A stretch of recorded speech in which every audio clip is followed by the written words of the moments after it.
ท่านกำลังติดตามรับฟังสถานีวิทยุกระจายเสียงพระพุทธศาสนาแห่งชาติและสังคมคลื่นเพื่อการศึกษาพระพุทธศาสนาและวัฒนธรรมระบบ FM 104.5 เมกะเฮิรตซ์ รายการต่อไปเป็นรายการคดีโลกคดีธรรม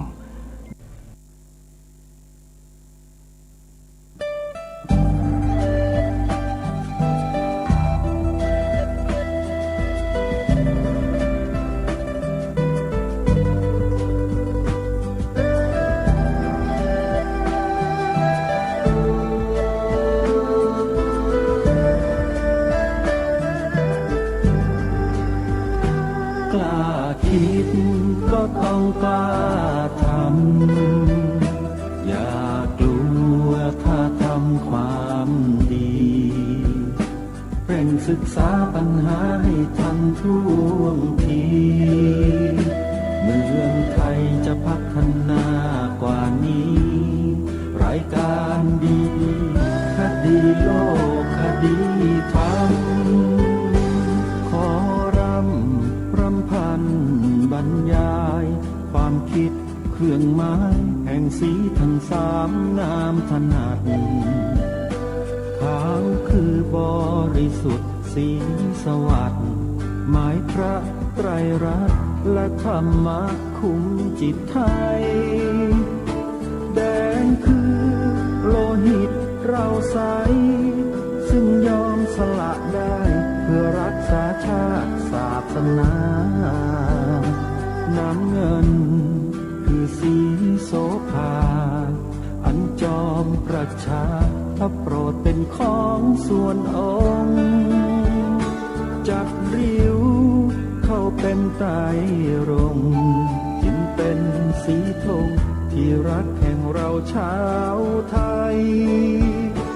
ทหารอวตารนำไปยงยุทธวิชัยวิชิตก็ชูเกียรติสยามประเทศไทยที่เจริญมั่นคงมาได้จนถึงทุกวันนี้มิได้เกิดขึ้นจากความหวาดกลัวอย่างคลาดเขลาแต่บรรพบุรุษไทยของเราทุกยุคทุกสมัยล้วนแต่มีความกล้าหาญและชาญฉลาดปกป้องเอกราชสร้างชาติให้เกิดความมั่นคงโดยมีธงแห่งพระไตรรัตน์เป็นเครื่องนำชัยจึงเป็นที่มาที่ไปของรายการคดีโลกคดีธรรม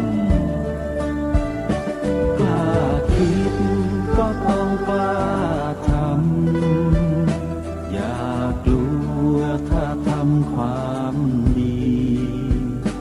เร่งศึกษาปัญหาให้ทันท่วงทีเมืองไทยจะพัฒนากว่านี้รายการดีคดีโลกคดีธรรมรายการดีคดีโลกคดีธรรม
วันแรม12 ค่ำเดือน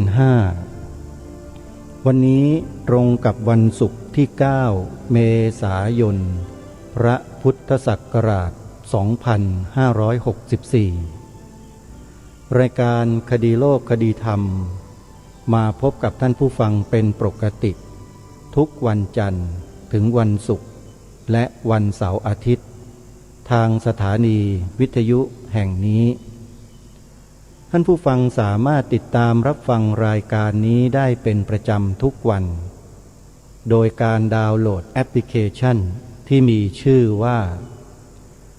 สมาพันธ์สื่อวิทยุพระพุทธศาสนาอาเซียนสมาพันธ์สื่อวิทยุพระพุทธศาสนาอาเซียนเป็นการรวมตัวกันของสถานีวิทยุพระพุทธศาสนาแห่งชาติคลื่นต่างๆที่ได้รวมอยู่ในแอปพลิเคชันเดียวกันนี้หลายสถานีทำการเปิดธรรมะออกอากาศตลอด24ชั่วโมงให้ท่านศรัทธาสาธุชนได้เลือกรับฟังได้อย่างอิสระสามารถฟังสถานีวิทยุไหนก็สามารถฟังได้แล้วก็ยังสามารถเปิดรับฟังได้ทั่วทั้งโลกไม่ว่าท่านจะอยู่ณจุดใดของโลกใบนี้ถ้าโทรศัพท์มือถือของท่านใช้อินเทอร์เน็ตได้ท่านก็สามารถฟังธรรมะจากประเทศไทยของเราได้โดยครูบาอาจารย์ของเราที่เป็นผู้อำนวยการสถานีวิทยุพระพุทธศาสนาแห่งชาติคลื่นต่างๆท่านจะคอยบริการธรรมะดีๆเลือกสรรคัดสรรธรรมะที่ท่านสาธุชนให้ความสนใจเป็นพิเศษมาเปิดออกอากาศผ่านแอปพลิเคชันดังกล่าวนี้ให้ทุกท่านได้ฟังกันเป็นประจำขออนุโมทนาบุญกับท่านที่บอกต่อให้ผู้อื่นดาวน์โหลดแอปพลิเคชันนี้ด้วยกันทุกท่านทุกคนวันนี้วันที่9 เมษายนเป็นวันประวัติศาสตร์อีกครั้งหนึ่งสำหรับกองการวิปัสสนาธุระแห่งประเทศไทย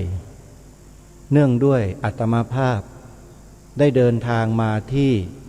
วัดอภิญญาเทสิตารามหรือวัดป่านาหลวงอำเภอบ้านผือจังหวัดอุดรธานีเพื่อมาปฏิบัติกิจพระศาสนาที่สำคัญคือการร่วมประชุมคณะพระวิปัสสนาจารย์ของประเทศไทยทั่วราชอาณาจักรโดยใช้สถานที่วัดอภิญญาเทสิตารามหรือวัดป่านาหลวงเป็นสถานที่จัดงานประชุมโดยท่านเลขาธิการกองการวิปัสสนาธุระแห่งประเทศไทยคือท่านอาจารย์พระครูธรรมธรสัมพันธ์เป็นผู้อาราธนานิมนต์อาตมาภาพอยู่ที่สวนป่าสามัคคีธรรมในช่วงนี้ก็ต้องรีบเดินทางมาแต่เช้าเพื่อจะมาให้ทันเวลาตั้งแต่เมื่อวานเพื่อที่จะมาสนทนาพูดคุยกับครูบาอาจารย์ของเราที่ท่านเป็นคณะกรรมการกองการวิปัสสนาธุระแห่งประเทศไทยไม่ว่าจะเป็นท่านเลขาธิการเองคือพระครูธรรมธรสัมพันธ์หรือจะเป็นพระอาจารย์สว่างหรือจะเป็นท่านครูบาอาจารย์อื่นๆอีกหลายรูปที่ท่านเดินทางมาร่วมประชุมในครั้งนี้ซึ่งจะได้บันทึกเก็บภาพทั้งหมดเท่าที่สามารถจะทำได้เนี่ยเอาไว้เป็นประวัติศาสตร์ด้วยเพราะฉะนั้นศรัทธาสาธุชนทุกท่านในช่วงนี้วันนี้จะมีการประชุมใหญ่ของคณะพระวิปัสสนาจารย์ที่สำคัญระดับประเทศที่วัดนี้อาตมาภาพขออนุโมทนาบุญกับญาติโยมสาธุชนที่ร่วมกันสนับสนุนส่งเสริมพระสงฆ์ให้ท่านมีกำลังให้ท่านมีความสามารถในการเดินทางไปประกาศพระศาสนาให้ทันต่อยุคทันต่อสมัยในปัจจุบันไม่ว่าจะเป็นยานพาหนะไม่ว่าจะเป็นสายการบินไม่ว่าจะเป็นเรื่องภัตตาหารข้าวหวานน้ำปานะหรือปัจจัยอาศัยที่จำเป็นสำคัญอื่นๆที่ญาติโยมได้ร่วมอุปถัมภ์ดูแลท่านถือว่าเป็นการร่วมกันสร้างบุญสร้างกุศลใหญ่ในการทำรงไว้ซึ่งพระบวรพุทธศาสนาให้เจริญมั่นคงแข็งแรงยิ่งขึ้นไปและการที่จะทำให้พระพุทธศาสนาเจริญมั่นคงแข็งแรงขึ้นได้นั้นไม่มีอะไรจะเหนือกว่าการเจริญวิปัสสนากรรมฐาน ตามแนวมหาสติปัฏฐานสูตรที่เหล่าคณะกรรมการกองการวิปัสสนาธุระแห่งประเทศไทยกำลังปฏิบัติหน้าที่และกระทำกันอยู่ทุกวันนี้ท่านสาธุชนทั้งหลายคณะกรรมการกองการวิปัสสนาธุระแห่งประเทศไทยแต่ละท่านแต่ละรูปเป็นครูบาอาจารย์ที่มีประสบการณ์และความรู้ด้านวิปัสสนากรรมฐานมาด้วยกันทั้งสิ้นสามารถที่จะถ่ายทอดวิชาเหล่านี้ให้แก่บรรดาศิษยานุศิษย์ได้รับช่วงต่อนำไปถ่ายทอดให้กับลูกหลานเยาวชนและศิษยานุศิษย์ของท่านได้อีกต่อไปนี่คือการทำรงรักษาไว้ซึ่งพระบวรพุทธศาสนาอย่างแท้จริงและเราทั้งหลายที่เป็นครูบาอาจารย์ก็ดีศิษยานุศิษย์ทั้งหลายก็ดีได้รับการอบรมบ่มเพาะมาด้วยดีโดยตลอดให้ดูแลกันเอื้อเฟื้อเกื้อกูลกันช่วยเหลือกันไม่ใส่ร้ายป้ายสีกันไม่จับผิดกันนี่แหละเขาเรียกว่าการทำงานพระศาสนาที่ได้ผลจะต้องสอดคล้องกันจะต้องไม่ขัดแย้งกันจะต้องเป็นไปในทิศทางเดียวกันจึงจะสามารถทำรงรักษาไว้ซึ่งพระบวรพุทธศาสนาของเราได้ท่านสาธุชนทั้งหลายงานประชุมวันนี้จะเป็นผลสำคัญในการดำเนินการเรื่องวิปัสสนาธุระของประเทศไทยอย่างสำคัญมากเพราะเนื่องจากว่าครูบาอาจารย์พระสงฆ์ที่ท่านมาร่วมประชุมครั้งนี้เนี่ยส่วนมากก็จะเป็นพระที่มีกำลังวังชาได้รับการถ่ายทอดเรื่องวิปัสสนากรรมฐานมาจากครูบาอาจารย์กันด้วยทั้งหมดทั้งสิ้นแล้วท่านก็กระจัดกระจายอยู่ทุกพื้นที่นะอยู่ทุกพื้นที่ของประเทศไทยจะมีใครจะเป็นใครอย่างไรบ้างนั้นอาตมาภาพจะพยายามที่จะใช้ไมโครโฟนและกล้องโทรศัพท์มือถือของอาตมาภาพเนี่ยสัมภาษณ์แต่ละท่านให้ได้ว่าท่านเป็นใครมาจากสำนักไหนอยู่ภาคไหนอย่างไรกิจการงานที่ท่านทำอยู่เป็นอย่างไรวันที่8เมื่อวานนี้ได้สัมภาษณ์ไปจำนวนหนึ่งแล้ววันที่9ถ้ามีโอกาสก็จะสัมภาษณ์อีกหลายๆท่านเพื่อจะนำไปออกอากาศทางสถานีโทรทัศน์ดีทีวีคอยติดตามรับชมในบางช่วงบางตอนนะโยมนะสำหรับรายการในวันนี้อาตมาภาพอยู่ที่วัดอภิญญาเทศิตารามหรือว่าวัดป่านาหลวงก็จะต้องขอโอกาสญาติโยมเราว่าวันนี้ขอตั้งใจทำหน้าที่ให้ดีที่สุดแล้วก็จะไม่มีการจัดรายการวิทยุออกอากาศในช่วงนี้หมายความว่าออกอากาศของสถานีวิทยุต่างๆที่อาตมาภาพได้ไปร่วมรายการต่างๆเหล่านี้ก็จะหยุดแต่รายการคดีโลกคดีธรรมก็ยังคงออกอากาศได้ตามปกตินะโยมนะเพราะว่ากิจกรรมต่างๆที่จะร่วมกันจัดร่วมกันทำทั้งปัจจุบันนี้และในอนาคตเนี่ยมันเป็นภาระหน้าที่ที่สำคัญมากๆถ้าหากว่าเราไม่สามารถที่จะเดินไปในทิศทางเดียวกันสอดคล้องกันให้เป็นไปในทางเดียวกันได้เนี่ยงานพระศาสนาก็จะสะดุดลงทันทีนี่คือเรื่องใหญ่เรื่องสำคัญที่สุดที่องค์สมเด็จพระสัมมาสัมพุทธเจ้าตรัสสอนแล้วเตือนเหล่าสาวกเอาไว้เสมอเกี่ยวกับทิฏฐิคือความเห็นหรือทิฏฐินั้นเป็นเรื่องที่สำคัญมากถ้าหากว่าหมู่สงฆ์มีพระภิกษุสักรูปหนึ่งซึ่งนั่งอยู่ในหัตถบาทในสังฆกรรมแล้วแย้งและโต้อะไรขึ้นมาสักอย่างหนึ่งเนี่ยสังฆกรรมนั้นต้องหยุดนะโยมนี่คือเรื่องจริงทำไมจึงต้องหยุดเพราะมันต้องมีข้อผิดปกติอะไรบางอย่างที่เกิดขึ้นในหมู่สงฆ์พระภิกษุสงฆ์จึงโต้แย้งขึ้น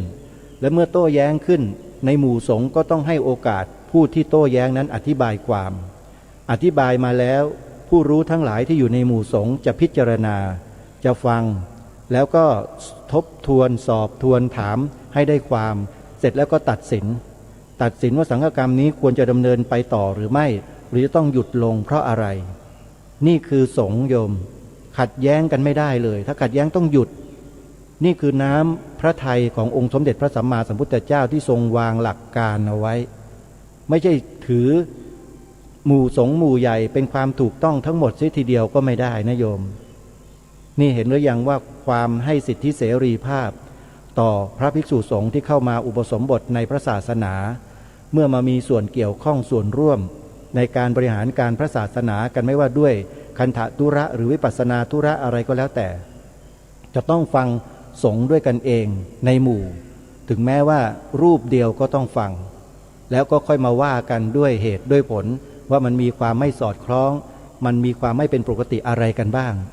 ศาสนาพุทธของเราในประเทศไทยจึงเจริญไพบูลย์งอกงามมั่นคงมาจนถึงทุกวันนี้ได้ก็เพราะเราปฏิบัติตามพระธรรมวินัยส่วนใครจะกล่าวหาพระภิกษุสงฆ์ในสมัยนี้ว่าไม่ปฏิบัติตามพระธรรมวินัยอย่างโน้นอย่างนี้อย่างนั้นก็เรื่องปากของเขาสิเมื่อเขายังโง่อยู่เขาก็ต้องว่าพระสงฆ์ร่ำไปนั่นแหละโยมไม่ต้องไปอีนังขังขอดไม่ต้องไปสนใจอะไรมากเพราะศาสนาในบ้านเมืองเราเนี่ยไม่ได้อยู่รอดปลอดภัยมาเพราะไอ้พวกปากพวกนี้หรอกโยมอย่าไปสนใจเชื่ออาตมาดิโยมอาตมาเจอมาเยอะคนพวกนี้เจอมามากแล้วก็ไม่เคยสนใจด้วยว่าคนพวกนี้จะพูดว่าอะไรอย่างไรมันเป็นบาปเป็นกรรมที่มันออกมาจากจิตใจเขาข้างในแล้วก็ทำให้สังขารร่างกายรูปร่างหน้าตาเขาก็ดูไม่ได้อะโยมสังเกตดูให้ดีสิพวกที่ชอบด่าชอบว่าชอบตำหนิชอบนินทาใส่ร้ายป้ายสีพระสงฆ์เนี่ยโยมมีดีสักคนไหมโยมไปดูให้ดีๆเดี๋ยวหาว่าอาตมาภาพนี่ยกเมฆอาตมาภาพนี่เป็นคนช่างสังเกตคนพวกนี้มานานแล้วสังเกตโดยรูปวินิจฉัยโยมในคัมภีร์พระอภิธรรมมัทธสังฆะท่านได้ทำตำรับตำราในการวินิจฉัยรูปเขาเรียกว่าวิญญัติรูปของคนเนี่ยที่มันแสดงอาการออกมาทางสีหน้าทางคิ้วทางตาทางปากจมูกอะไรมันเห็นหมดมันเห็นข้างในเห็นอะไรเห็นในใจของเขาว่าใจเขามีความสะอาดมีความขุ่นมัวหรือว่ามีความสกปรกเพียงใด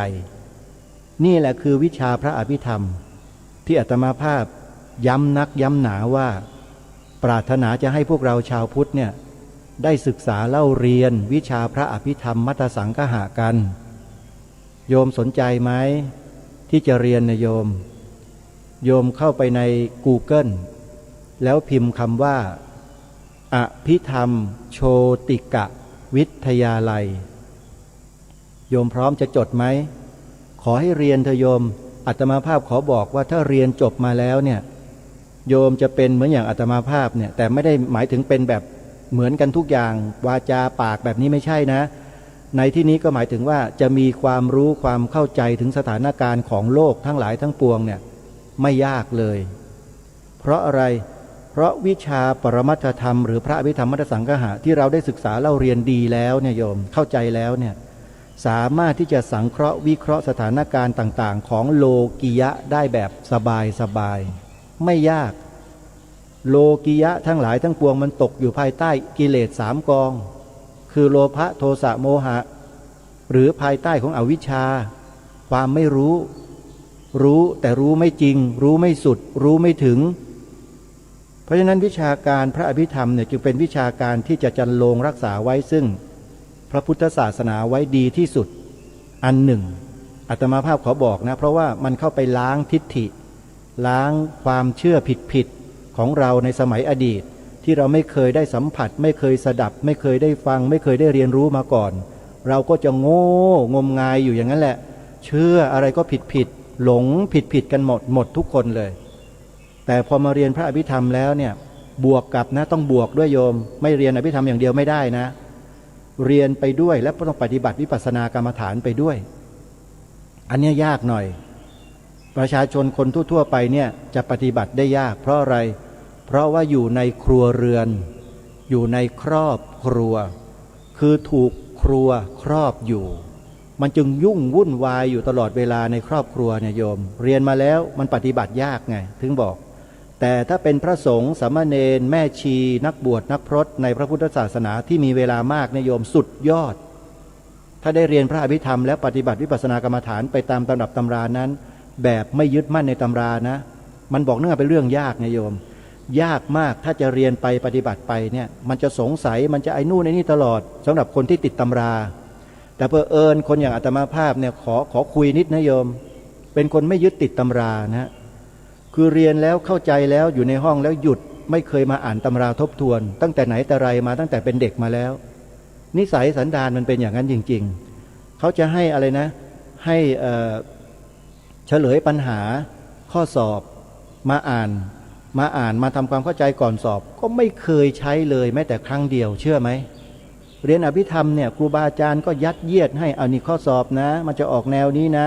ลองเอาข้อสอบปีนั้นปีนี้ไปอ่านไปดูนะอย่างโน้นอย่างนี้อาตมาวางทิ้งเลย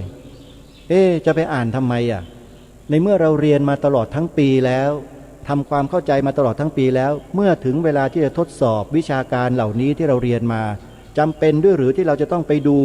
คำตอบไปดูคำถามไปดูทำไมดูบอกว่าอ้างว่าเพื่อเป็นแนวในการเขียนไม่ต้องเราท่องจำมาเราเรียนมาเราสังเคราะห์วิเคราะห์รูปนามขันธ์ห้าในตำรับตำราที่เราเรียนมาดีแล้วเราจะไปต้องไปอาศัยตำราเฉลยปัญหาเพื่ออะไรนี่คือพูดกับตัวเองนะไม่ได้ว่าคนอื่นจะทำยังไงก็ช่างแต่นี่คือบททดสอบด้วยตัวเราเองอาตมาถือมั่นอยู่ในหลักธรรมข้อหนึ่งของพุทธเจ้าอัตตาหิอัตโนนาโถโกหินาโถปโรสิยาอัตนาหิสุทันเตนะนาถังละพติทุลพัง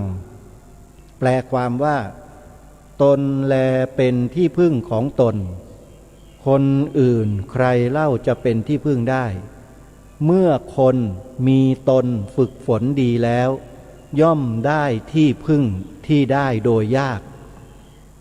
พระพุทธดำรัสตรงนี้โยมหมายถึงอะไรหมายถึงที่พึ่งที่ได้โดยยากอันเกิดจากการฝึกฝนอบรมตนอย่างต่อเนื่องฟังคำนี้ให้ดีอาตมาภาพพูดมาโดยตลอดนะการฝึกฝนอบรมตนอย่างต่อเนื่องไม่ขาดสายคือไม่หลงไม่เผลอสติไม่ลืมสติมีสติอยู่ตลอดเวลาทุกลมหายใจเข้าออกคุณจะทำกิจการงานใดจะสนทนาอะไรจะกล่าวจะพูดแสดงทุกสิ่งทุกอย่างสติต้องเป็นหนึ่งสติต้องสำคัญเป็นเอกถ้าขาดสติการพูดก็ดีการคิดก็ดีการกระทำก็ดีมันจะส่อไปในแนวทางที่ทุจริตคอร์รัปชันแม้แต่นั่งสอบพระอภิธรรมอยู่แม้แต่นั่งสอบนักธรรมอยู่แม้แต่สอบพระบาลีอยู่มันก็ขี้โกงกันได้ท่านว่ามีไหมอาตมาภาพเนี่ยเจอมากับตัวเองสลดหดหูใจเหลือเกินกับคนในยุคนี้และยุคต่อๆไปในอนาคตข้างหน้าที่ไม่ได้มีความตั้งอกตั้งใจบวชมาไม่มีความตั้งอกตั้งใจศึกษาเล่าเรียนอย่างจริงจังไม่มีความซื่อสัตย์สุจริตแม้แต่ต่อตัวเองอันนี้แหละจึงทำให้บ้านเมืองเราย่ำแย่ประเทศชาติบ้านเมืองไม่มั่นคงเพราะความไม่มั่นคงในใจของคนเรานั่นเองเพราะฉะนั้นรายการนี้จึงมาตอกย้ำให้พวกเราทุกท่านทุกคนที่ฟังรายการอยู่ให้พวกเราสร้างชีวิตของเราเนี่ยให้เกิดความเจริญและมั่นคงในพระธรรมวินัยหรือในพระบวรพุทธศาสนานี้ให้แข็งแกร่งแก่งกล้าแล้วก็กล้าหาญเด็ดเดี่ยวอย่าไปยอมพ่ายแพ้กับความชั่วหรือคนชั่วทั้งหลายทั้งปวงเนี่ยไปยอมทำไมดีไม่จริงดิมันถึงกลัวขี้ขลาดกันถึงขนาดนั้นน่ะจริงไหมมันต้องดีมันต้องดีให้จริงแล้วดีแล้วต้องกล้าด้วยไม่ใช่ดีแล้วก็ขี้ขลาดตาขาวมันยังดีไม่จริงอยู่จิตใจมันยังมีแผลเวอะหวะอยู่อ่ะนี่คือสิ่งที่อยากจะฝากบอกพวกเราทุกคนเอาไว้อาตมาภาพรู้จักคนผ่านคนมาเยอะนะยอมสูญเสียอะไรต่อไม่อะไรให้ทั้งที่เราเนี่ยแสดงน้ำจิตน้ำใจให้เขานะให้ช่วยเหลือความลำบากลำบนต่างๆแต่ผลตอบรับกลับมามันไม่ได้เป็นอย่างที่เราคิดหรอกอาตมาภาพก็รู้ทำไมจะไม่รู้ล่ะรู้อยู่เสมอผลตอบรับจากการที่เราช่วยเหลือเขานั้นเราจะได้รับอะไรรู้มาตั้งแต่ก่อนช่วยแล้วพอช่วยไปก็รู้อีกพอช่วยไปเสร็จสักพักหนึ่งนานไปหลายปี5 ปี10 ปีก็รู้อยู่ตลอดเวลารู้อะไรไม่ใช่รู้คนคนนั้นนะรู้จิตตัวเองนี่แหละเขาเรียกว่าเฝ้าระวังจิตตัวเองเฝ้าดูจิตตัวเองนี่แหละคือการปฏิบัติญาติโยมฝึกฝนเอาไว้ มันจะสามารถควบคุมจิตตัวเองได้เหมือนอย่างพระพุทธดำรัสที่ยกมาเมื่อสักครู่นี้อัตตาหิอัตโนนาโถโกหินาโถปโรสิยาอัตนาหิสุทันเตนะนาถังลปติทุลลพังนั่นแหละนี่แหละคือสิ่งที่อยากจะให้พวกเรามีคืออัตตาหิอัตโนนาโถของแท้ๆไม่ใช่ไปพึ่งอะไรต่อไม่อะไรต่างๆนานามากมายแล้วก็ทำให้พระศาสนาให้ทำให้ประเทศชาติบ้านเมืองทำให้สถาบันพระมหากษัตริย์ของเราง่อนแง่นคลอนแคลนกันเหมือนอย่างทุกวันนี้ไปพึ่งอะไรกันอยู่ไม่พึ่งในสิ่งที่ควรพึ่งอะไรล่ะคือสิ่งที่ควรพึ่งและเป็นสิ่งที่มีคุณค่าสูงส่งและมีความสำคัญที่สุดพระรัตนตรัยท่านสาธุชนทั้งหลายทราบไหมว่าธงชาติไทยของเราผืนปัจจุบันที่เราเคารพยืนตรงเคารพกันอยู่ทุกตอนเช้า8 โมงตอนเย็น6 โมงเนี่ยรู้ไหมว่ามีพระรัตนตรัยอยู่ในนั้นองค์พระบาทสมเด็จพระมงกุฎเกล้าเจ้าอยู่หัว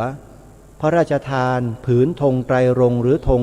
ชาติไทย3 สีเนี่ยไว้ให้แก่ประเทศนี้ใช้เป็นสัญลักษณ์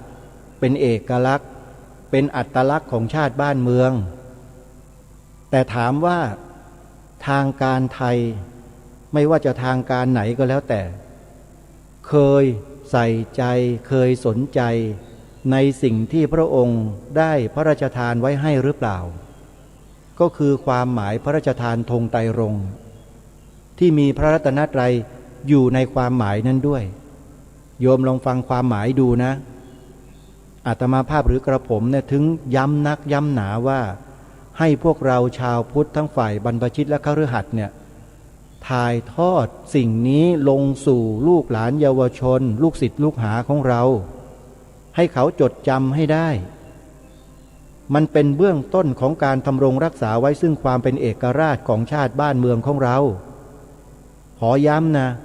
เป็นเหตุปัจจัยในเบื้องต้นทีเดียวแหละถ้าไม่มีสิ่งนี้คือไม่มีเหตุแล้วผลมันจะมีได้ไหมเล่าหลังจากที่เปลี่ยนแปลงการปกครองมาเนี่ยท่านสาธุชนมาเป็นระบอบประชาธิปไตยเนี่ยนะสิ่งที่องค์พระบาทสมเด็จพระมงกุฎเกล้าเจ้าอยู่หัวพระราชทานไว้ให้แก่พวกเราชาวไทยถูกเก็บโดยเฉพาะความหมายพระราชทานธงไตรรงค์เนี่ยโยมอาตมาภาพเข้าเรียนชั้นประถมปีที่1ตั้งแต่ประถมปีที่1มาจนถึงวันนี้โยมไม่เคยมีโรงเรียนไหนสอนให้นักเรียนท่องจำบทพระราชนิพนธ์ความหมายธงไตรรงค์กันเลยโยมเคยได้ยินไหมแล้วท่องจำกันได้ไหมถามมันทั้งบ้านทั้งเมืองนี่แหละทั้งพระทั้งโยมเนี่ยผมถามตรงๆเลยท่านเคยท่องจำกันได้ไหมแล้วเคยมีใครนำมาถ่ายทอดนำมาสอนเราไหมในโรงเรียนมีหรือเปล่าแล้วไม่เคยสงสัยหรือว่าทำไมไม่มีไม่เคยสงสัยเลยอาตมาภาพเนี่ยสงสัยมาตลอดหลังจากที่พบเจอเหตุการณ์ที่ไม่บังควรเมื่อเดือนพฤศจิกายนพระพุทธศักราช 2547 กี่ปีแล้วโยมไปนับย้อนหลังมาดูเจอมาตั้งแต่ปี 47 จึงจุดประกายให้อาตมาภาพมาสืบค้นสิ่งเหล่านี้จนกระทั่งเจอพอเจอแล้วเห็นแล้วทีนี้ก็มั่นใจตัวเองแล้วอาตมาภาพก็เริ่มดำเนินการมาตั้งแต่ปีพระพุทธศักราช 2547 ในการจัดรายการคดีโลกคดีธรรมนี่แหละจัดมันเรื่อยมาพูดมันเรื่อยมาว่าตอนนี้บ้านเมืองเรากำลังเกิดกลียุคบางอย่างขึ้นนะมีความพยายามของคนบางกลุ่มบางพวกที่จะตัดรอนตัดทอน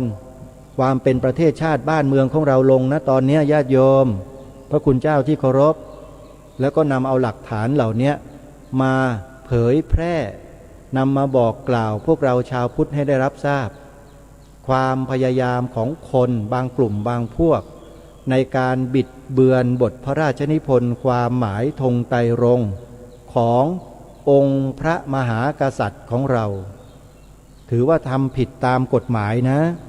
แต่ไม่มีใครเล่นงานทำไมไม่มีอ้าวก็เพราะมันพวกของเขาทั้งนั้นนี่อยู่ในรัฐบาลน่ะใช่ไหมโยมเข้าใจคำนี้ไหมพวกของฉันน่ะนี่ไงประเทศไทยไม่ยึดถือตามหลัก ธรรมหรือตามความยุติธรรมที่ถูกต้องแท้จริงบ้านเมืองมันก็เป็นอย่างที่เราเห็นเรารู้อยู่กันนี่แหละถึงบอกว่าคนดีมันไม่กล้ากันเองอ่ะคนดีเนี่ยมันดีจริงหรือเปล่าหรือว่าดีแต่พูดอาตมาภาพกลัวดีแต่พูดมากกว่าแล้วไม่ค่อยทำอะไรกันถ้าดีแบบนี้อย่าดีดีกว่าดีแล้วมันไม่เกิดประโยชน์ต่อส่วนรวมอ่ะไปดีทำไมอ่ะมันดีต้องดีให้จริงแล้วดีแล้วต้องรักษาชาติบ้านเมืองรักษาประเทศชาติพระพุทธศาสนาสถาบันพระมหากษัตริย์ของเราให้ได้มีปากมีวาจาก็ไม่รู้จักใช้กันเลยปล่อยให้เวลามันล่วงเลยไปโดยเปล่าประโยชน์ทุกวันมันหมดนะครับเวลาเนี่ยหมดนะโยมนะพิจารณาข้อนี้ให้ดีสิพระพุทธองค์ตรัสเตือนเราไว้ก่อนที่จะเสด็จดับขันธปรินิพพานจำได้ไหมว่าดูก่อนภิกษุทั้งหลายสังขารย่อมมีความเสื่อมไปสิ้นไปเป็นธรรมดาจงทำจิตทั้งปวงด้วยความไม่ประมาทเถิดเราประมาทกันหรือเปล่าที่เราไม่ทำกิจส่วนรวมตรงนี้ร่วมกันเนี่ยถามแล้วถามอีกแล้วให้ทุกท่านทุกคนเนี่ยหาคำตอบตัวเองไม่ต้องมาตอบอาตมาภาพหรือว่ามาตอบกระผมนะครับตอบตัวเองเลยครับว่าเราประมาทอยู่หรือเปล่าทั้งที่สิ่งที่อัญเชิญมาบอกให้พวกเราทุกท่านทุกคนใส่เกล้าใส่กระหม่อมเป็นกระแสพระดำรัสขององค์พระมหากษัตริย์ทั้งนั้นเลยแต่พวกเรากลับนิ่งเฉยกัน3ข้อที่ย้ำมาโดยตลอดเนี่ยแหละครับที่องค์บุรพมหากษัตริย์ทรงกระทำเป็นแบบอย่างเอาไว้ทรงแสดงพระองค์ทรงเป็นพุทธมามกะแล้วมีบัญญัติไว้ในกฎมนเทียนบาลด้วยบัญญัติไว้ในกฎหมายรัฐธรรมนูญด้วยเห็นไหมไม่ใช่ที่อาตมาภาพยกเมฆมาเขียนเองพูดเองซะเมื่อไหร่ย้ำแล้วย้ำอีกแต่พวกเราก็อย่างว่านั่นแหละยังไม่ค่อยมีความรู้สึกร่วมกันสักเท่าไหร่คงจะต้องรอให้ประเทศไทยเป็นเหมือนอย่าง3จังหวัดชายแดนภาคใต้กันก่อนละมั้งจึงจะรู้สึกตัวกันน่ะพอถึงเวลานั้นน่ะท่านคิดว่าจะกลับมาทันไหมล่ะไม่มีทางนะท่านสายไปเสียแล้วสายเลยถ้าจะแก้ก็ต้องใช้เวลากันระยะยาวนานเป็น100 ปีนั่นแหละเพราะคนพวกนี้มันไม่ยอมอะไรง่ายๆหรอกเชื่อไหมหรือถ้าจะแก้ปัญหาแบบหักด้ามพลาด้วยเข่าพวกองค์กรต่างชาติก็จะอาศัยช่วงจังหวะนั้นเข้ามาแทรกแซงกิจการภายในของบ้านของเมืองเราอีกเพราะฉะนั้นมันไม่ใช่เรื่องง่ายไงการที่เราจะไปแก้ปัญหาภายหลังเนี่ยอย่าไปเชื่อใครโยมเชื่อตัวเราเองทำเสียแต่วันนี้เธอขอร้องอาตมาภาพขอร้องนะโยมไม่ใช่คุณพ่อขอร้องนะขอร้องหรือคุณแม่ขอร้องอาตมาภาพขอร้องให้พวกเราช่วยชาติบ้านเมืองกันเถอะช่วยกันนำคำนี้ไปถ่ายทอดให้ลูกหลานเยาวชนเราฝังหัวเขาเลยล้างสมองเขาออกซะเขาไปรับสิ่งผิดมาเนี่ยโยมทราบไหมเขารับอยู่ทุกวันเลยโยมไม่รู้หรอกแล้วถ้าเราไม่ใส่สิ่งที่ถูกเหล่านี้ให้เขาเนี่ยเขาก็จะไม่รู้เลยว่าไอ้บ้านเมืองเนี่ยมันมีความถูกต้องคืออะไรความเหมาะสมความตรงไปตรงมาคืออะไรเขาจะไม่รู้เพราะฉะนั้นเราเป็นปู่ย่าตายายพ่อแม่พี่ป้าน้าอาเป็นครูเป็นอาจารย์ควรจะถ่ายทอดให้แก่พวกเขาเสียแต่วันนี้พูดมันให้ได้ทุกวันเดี๋ยวก็เข้าหูเขาเองอ่ะพูดคำว่าพระพุทธศาสนาเป็นศาสนาประจำชาติไทยของเราแต่ถ้าหากอธิบายความได้ก็จะยอดเยี่ยมมากเลยเพราะว่าพูดออกมาลอยๆเฉยๆเพียงแค่นี้ถามว่าพอไหมมันพอในระดับเบื้องต้นได้แค่ 25%แต่การอธิบายความเพิ่มไปอีกให้ครบ 50% หรือ 75% หรือ 100% เนี่ยจะยอดเยี่ยมอย่างมากมายทีเดียวก็จะทำให้ผู้ที่ฟังอยู่นั้นเขาสามารถทำความเข้าใจให้เป็นไปในทิศทางเดียวกันได้เห็นไหมล่ะทิฏฐิสามัญญตามันสร้างกันได้ทำไมจะสร้างไม่ได้ขนาดทำลายมันยังทำลายกันได้เลยเห็นไหมเล่า มันเขียนตำรับตำรามันสร้างวาทกรรมมาล้างสมองคนไทยเรากันอยู่ทุกวันนี้เห็นไหมเมื่อเขาสามารถทำอย่างนั้นได้เราก็สามารถทำกลับตรงกันข้ามกับพวกนั้นได้ก็คือกลับมาฟื้นมาคืนมาดีเหมือนดังเดิมในอดีตของชาติบ้านเมืองของเราก็ย่อมทำได้แต่ไม่ทำกันเองใช่ไหมเล่าไม่ทำกันเองนี่แหละคือปัญหามันอยู่ตรงนี้ว่าพวกเราไม่ช่วยกันทำถ้าเราช่วยกันทำโยมลมที่มันพัดมาทิศทางเดียวกันเนี่ยโยมมันมีพลังไหมเล่าลมมันกลายเป็นพายุมหึมาได้นะทุกทิศทุกทางมารวมกันแล้วพุ่งไปในทางเดียวกันเนี่ยมันเป็นพลังมหาศาลโยมเพราะฉะนั้นพระพุทธศาสนาเป็นศาสนาประจำชาติไทยของเราเนี่ยจึงกล้าพูดได้เลยว่าคือพลังมหาศาลที่จะต่อต้านทุกสรรพสิ่งที่มันมาขัดขวางมาย่ำยีบีทาเบียดเบียนแทรกแซงความเป็นชาติของเราได้อย่างสบายแต่เราไม่ทำกันเองปัญหามันอยู่แค่ตรงนี้เองเราไม่ช่วยกันพูดเก็บงำมาไว้เขินอายไม่กล้าหรือถึงขนาดว่าขี้ขลาดตาขาวกันก็มีไม่กล้าพูดเพราะกลัวอย่างนี้เขาเรียกว่าพยาคติลำเอียงเพราะกลัวแปลว่าไม่แน่จริงถ้าแน่จริงต้องกล้าพูดกล้าคิดกล้าทำเหมือนอย่างที่รายการคดีโลกคดีธรรมทำเป็นตัวอย่างให้ท่านเห็นเนี่ยรายการนี้ไม่ใช่รายการดีแต่พูดนะโยมทำให้เห็นกันอยู่เนี่ยพูดมันทุกวันพระพุทธศาสนาเป็นศาสนาประจำชาติไทยของเราอัญเชิญบทพระนิพนธ์มาออกอากาศทุกวันจริงๆโยมลองฟังดูสิเพลงรายการคดีโลกคดีธรรมเนี่ยโยมขอร่ำรำพันบรรยายความคิดเครื่องหมายแห่งสีทั้งสามงามถนัด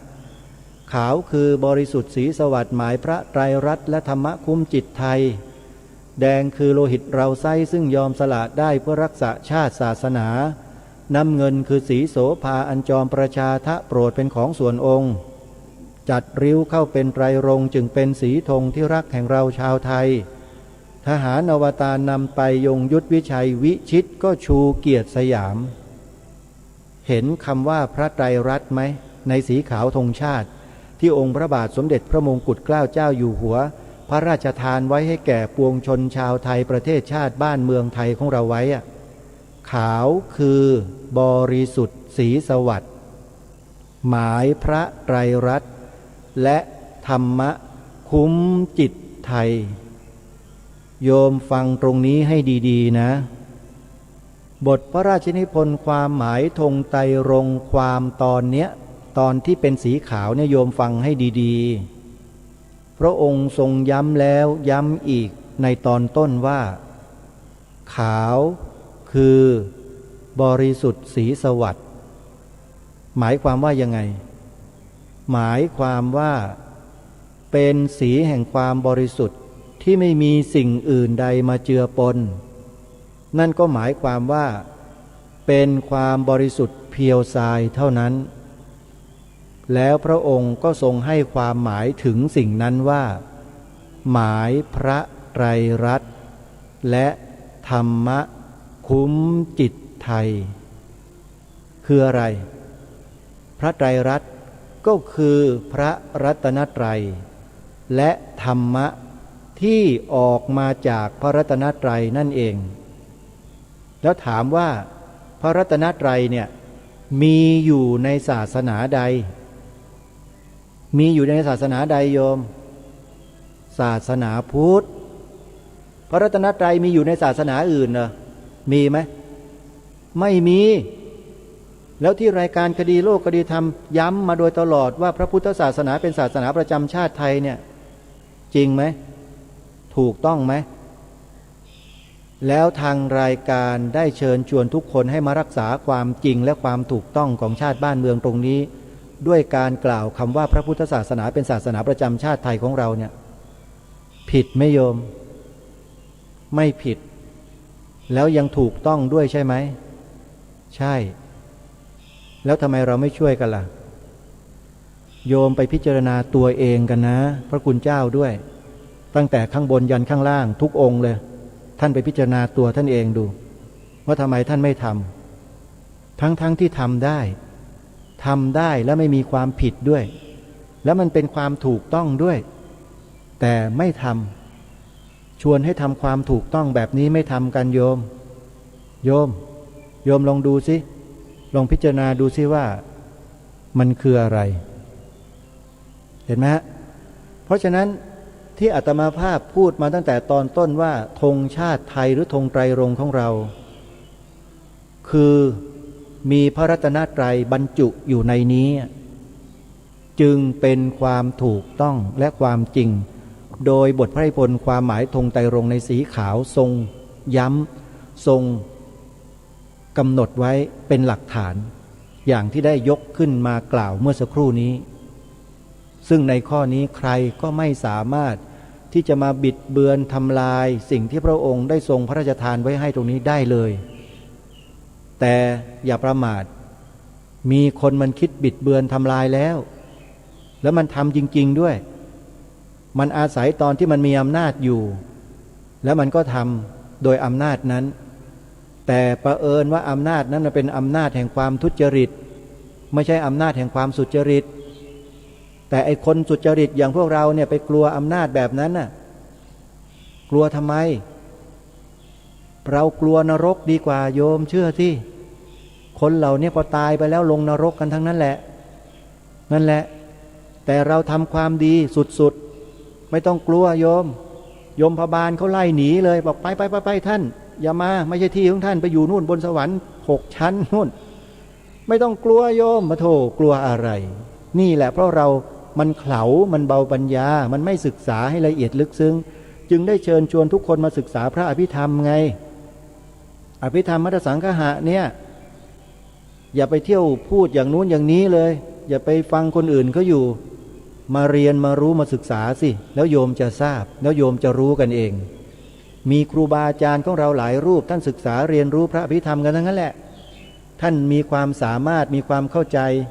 แล้วก็นำไปถ่ายทอดเผยแพร่ให้พวกเราได้ประพฤติวัดปฏิบัติธรรมอย่างถูกต้องกันเยอะแยะมากมายอย่างครูบาอาจารย์สายกองการวิปัสสนาธุระแห่งประเทศไทยชุดปัจจุบันเนี่ยโยมที่กำลังประชุมกันอยู่ในวันนี้วันที่9 เมษายนที่โยมกำลังฟังรายการอยู่ซึ่งกำลังจัดประชุมกันอยู่ที่วัดอภิญญาเทศิตารามหรือว่าวัดป่านาหลวงตำบลนาหลวงอำเภอบ้านผือจังหวัดอุดรธานีเนี่ยโยมญาติโยมนะใครที่ผ่านไปผ่านมาแถวๆอำเภอบ้านผือจะแวะมาร่วมสนับสนุนอุดหนุนครูบาอาจารย์ท่านในการเดินทางในการทำงานพระศาสนาก็ย่อมได้นะโยมนะอยู่ที่วัดป่านาหลวงอำเภอบ้านผือจังหวัดอุดรธานีอยู่แค่วันนี้วันเดียวเท่านั้นแหละเดี๋ยวทุกคนประชุมเสร็จก็แยกย้ายกันกลับแล้ววันรุ่งขึ้นวันที่10ก็จะเป็นหน้าที่ของมหาวิทยาลัยมหาจุฬาลงกรณราชวิทยาลัยนำปริญญาดุษฎีบัณฑิตจะมามอบถวายให้แก่องค์หลวงพ่อเจ้าคุณเจ้าอาวาสวัดอภิญญาเทศิตารามที่เรารู้จักกันในนามของหลวงพ่อทองใบท่านทำประโยชน์ให้กับพระศาสนาอย่างมากมายมหาศาลเลยโยมทราบไหม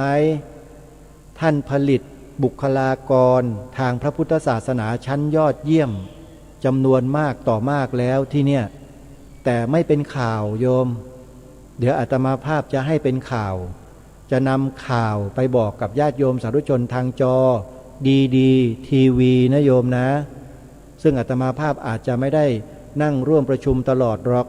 แต่จะเก็บบรรยากาศทั้งหมดเอาไว้คอยติดตามรับชมรับฟังกันตรงนี้นะฮะเดี๋ยวอาตมาภาพจะได้ผลิตรายการพิเศษตรงนี้ออกอากาศให้ญาติโยมสาธุชนได้ศึกษาเรียนรู้ทำความเข้าใจถึงผลงานของครูบาอาจารย์ของเราที่ท่านมีความมุ่งมั่นมีความตั้งใจปรารถนาอย่างแรงกล้าในการทำรงรักษาไว้ซึ่งพระบวรพุทธศาสนาในรูปแบบของการประพฤติวัดปฏิบัติธรรมอย่างเข้มข้นที่วัดอภิญญาเทศิตารามหรือวัดป่านาหลวงอำเภอบ้านผือจังหวัดอุดรธานีนี้นะโยมนะเข้ามาสู่ช่วงท้ายของรายการแล้วโยมไหนๆก็พูดถึงเรื่องของวัดป่า ก็ขอพูดถึงเรื่องสวนป่าสักนิดหนึ่งนะโยมนะช่วงนี้ช่างก่อสร้างโรงครัวของสวนป่าสามัคคีธรรมได้เดินทางเข้ามาที่สวนป่าสามัคคีธรรมแล้วก็กำลังดำเนินการก่อสร้างโรงครัวกันแล้วนะโยมใครที่ต้องการจะร่วมเป็นเจ้าภาพสร้างโรงครัวเพื่อตั้งเป็นโรงทานให้แก่สวนป่าสามัคคีธรรมก็ขอเจริญพรขอเชิญชวนญาติโยมได้ร่วมบุญกันได้ตามความปรารถนาตามความเหมาะสมของแต่ละท่านได้นะโยมนะรายละเอียดต่างๆญาติโยมสามารถโทรศัพท์มาสอบถามได้ที่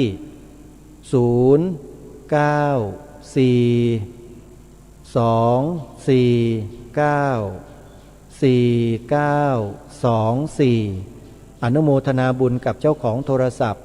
ที่รับเป็นจิตอาสาให้แก่สวนป่าสามัคคีธรรมตลอดกาลโยมทิพาพรมิตรานนท์และโยมสมศักดิ์แซ่เจียงสองสามีภรรยาผู้มีความซื่อสัตย์สุจริตมีความซื่อตรงในการประกอบอาชีพการงานของตนก็ขอให้ชีวิตการงานหน้าที่สุขภาพร่างกายอายุเจริญมั่นคงยาวนานนะโยมนะสาธุสาธุช่วยกันอีกเบอร์โทรศัพท์อีกเบอร์หนึ่งโยมอันนี้ก็เป็นจิตอาสาอีกท่านหนึ่งที่เป็นจิตอาสามานาน10 กว่าปีแล้วโยมช่วยงานมาโดยตลอดเบอร์โทรศัพท์ก็หมายเลข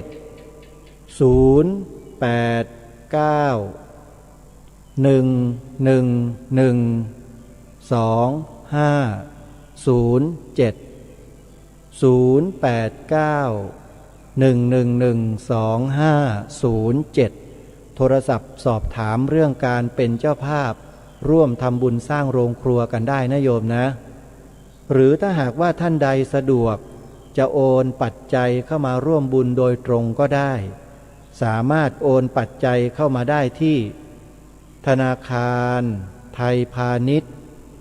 สาขาท่าพระจันทร์เลขบัญชี11421498897ธนาคารไทยพาณิชย์สาขาท่าพระจันทร์เลขบัญชี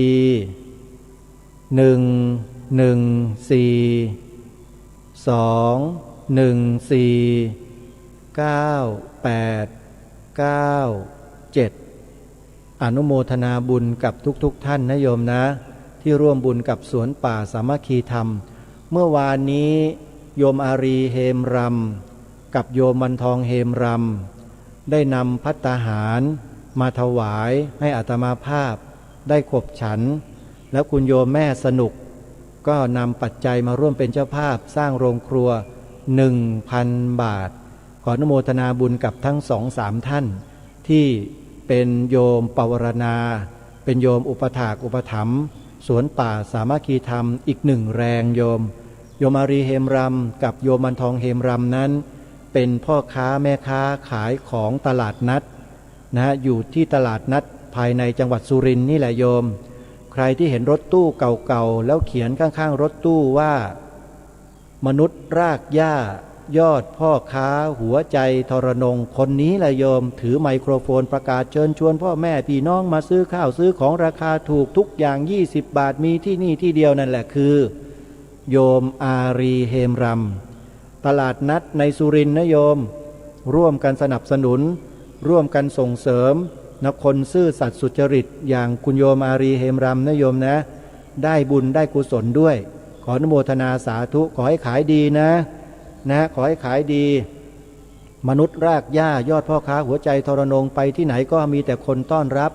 ขับสู้แล้วก็เป็นมิตรเป็นกัลยาณมิตรด้วยกัน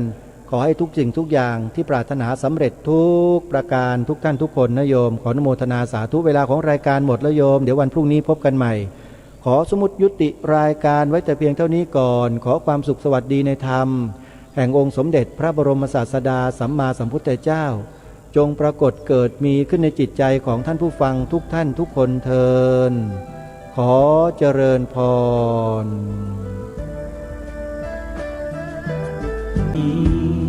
เรา ายการดีคดีโลกคดีธรรม